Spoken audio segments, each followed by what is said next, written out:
La question suivante est posée, je crois, par Pierre-Yves Bournazel. Elle concerne les potelets endommagés ou mal retirés sur l'espace public. Et Antoine Dupont s'apprête à y répondre. Pierre-Yves Bournazel. Merci, Monsieur le maire. Mes chers collègues, j'ai été alerté à plusieurs reprises par des habitants du 18e arrondissement au sujet de potelets de voiries endommagés, couchés au sol ou mal découpés, laissant subsister des morceaux de quelques centimètres à peine visibles, mais extrêmement dangereux pour les piétons.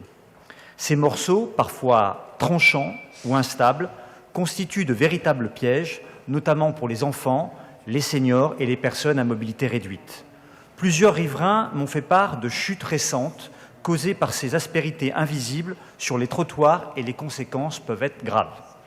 Je rappelle à ce titre l'accident très médiatisé survenu en 2023 dans lequel un cycliste a été blessé à la suite d'un défaut de voirie de ce type, conduisant à une condamnation de la ville de Paris à verser 54 000 € d'indemnité. Dès lors, je souhaite vous poser les questions suivantes.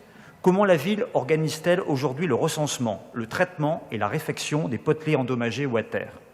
Les signalements effectués via l'application Dans ma rue sont-ils, selon vous, aujourd'hui suffisants pour garantir une action rapide et ciblée? La ville envisage-t-elle de constituer une équipe dédiée chargée de centraliser ces signalements, d'en prioriser le traitement et d'organiser des interventions de correction rapide, notamment dans les zones les plus fréquentées par les habitants? Enfin, face à la légitime inquiétude des Parisiennes et des Parisiens, ne faudrait-il pas renforcer la vigilance sur les cheminements piétons et prévoir un plan très spécifique de sécurisation autour des établissements scolaires, des équipements municipaux et des actes de circulation piétonne? Cette situation a des conséquences très concrètes pour la sécurité de nos concitoyens et mérite de votre part une réponse attentive et structurée. Je vous remercie par avance. Merci beaucoup. La parole est à Antoine Dupont. Merci, Monsieur le maire, chers collègues. Je vous remercie pour votre question. Alors, avant de rentrer et vous répondre précisément sur l'ensemble des questions que vous avez soulevées, il faut quand même rappeler que les potelets ont pour objectif de segmenter l'espace public et donc d'empêcher que les automobilistes s'accaparent un espace qui ne leur est pas réservé. Et donc, si on accélère sur la réduction de la place de la voiture, in fine, on traite aussi le problème que vous soulevez. Pour répondre plus précisément, à la Ville de Paris, il y a bien une section spécifique pour traiter ce type de sujet qui s'appelle la section de maintenance de l'espace public qui est rattachée donc à la direction de la voirie et des déplacements et qui a pour charge principale le traitement des petits mobiliers urbains. Quand la ville intervient dans l'espace public pour traiter des mobiliers, elle le fait, si je puis dire, proprement. Quand vous avez des bouts de potelets qui restent dans l'espace public, ce sont des actes malveillants. Nous faisons face régulièrement des détériorations volontaires de potelets, des découpes à la disqueuse, des véhicules qui volontairement déplacent ou tordent des potelets. Et donc, quand il reste une partie, malheureusement, c'est parfois le cas, il faut qu'on réintervienne. Et donc, en ce sens, l'application Dans ma rue est utile.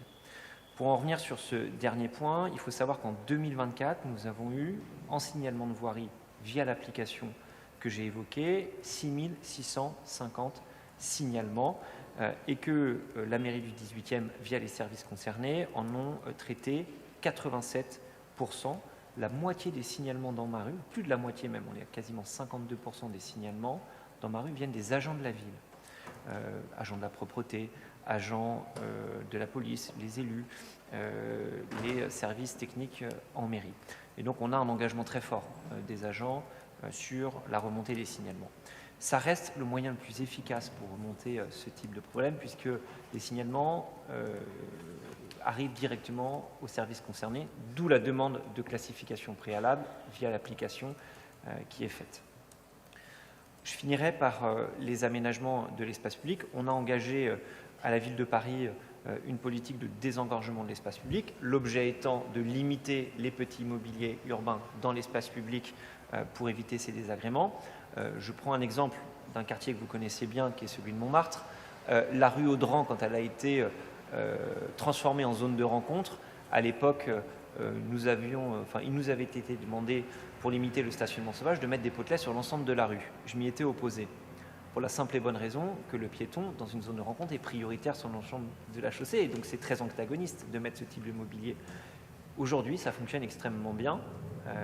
Les commerçants nous le disent, les riverains nous le disent. Donc on voit bien qu'en transformant l'espace public, en hiérarchisant différemment la place dans l'espace public, on peut s'extraire de ce type d'outils qui, comme vous l'avez souligné, génèrent des contraintes. Les rues aux écoles, c'est exactement la même dynamique. Et donc, il y a deux échelles de traitement. Il y a le traitement du quotidien et l'efficacité des services qui doit être fort sur le sujet, et je vous l'ai expliqué. Et il y a aussi beaucoup plus structurel, la transformation de l'espace public, et c'est ce que nous faisons. Merci beaucoup pour ces éléments.